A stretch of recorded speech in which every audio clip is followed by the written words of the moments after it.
Okay, so this is the second practice video of the same speech that I wrote about COVID. It's not exactly the minimum 5 minutes yet. I still have to add like another paragraph or so, but I just wanted to make sure that I uploaded these videos in time for like the due date so that they could be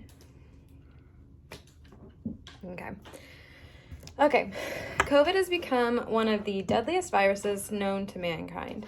Though scientists and researchers have yet to nail down a concrete cause or origin for the virus, it is anticipated that the deadly illness came from a bat or animal of the sort located in China. Since its initial appearance in the United States on January 21st, 2020, cases have soared up to 30,482,127 with 554,871 deaths. COVID-19 is a very tricky and exhausting virus causing symptoms such as shortness of breath, fatigue, muscle exhaustion, cough, fever, nausea, headaches, etc. While some may be asymptomatic, the majority of cases involve a broad range of symptoms, some lasting weeks or even months after the virus is out of one's system. COVID-19 not only changed the way doctors and scientists look at modern medicine, but also the way society handles personal hygiene and precautions when it comes to illnesses.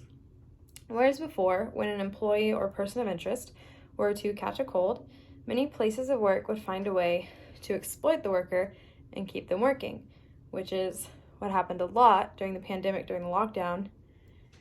I know for me, example, I still worked at a restaurant and they still kept us there. So nowadays, workers have to complete daily health screenings, and if a symptom were to arise, they would be ordered to stay home. Among these health and safety precautions, maintaining a social distance of 6 feet is required in most, if not all, public places, including restaurants, movie theaters, parks, college campuses, doctor's offices, etc. A year ago, at this exact same time, the United States was not experiencing a lockdown yet, and the 6 feet mandate as well as the mask mandate was not yet set in place.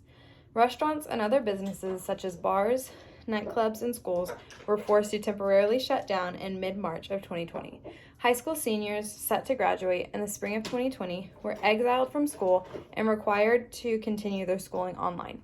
This created a problem because many teachers were not fit to teach online and many students fell behind. This carried on into the fall and next spring semester, where freshman college students were struggling to keep up with college life. Classes were still required to be online and not in person, and previously overpopulated college campuses were ghost towns. New York and other major cities such as that were also ghost towns.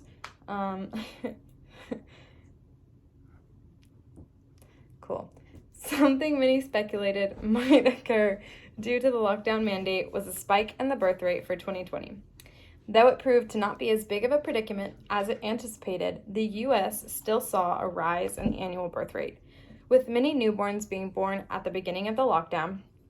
As they grew, there were certain issues that arose. One issue that is expected to occur during the growth of babies born during the pandemic is the emotional turmoil the babies might experience in their lives.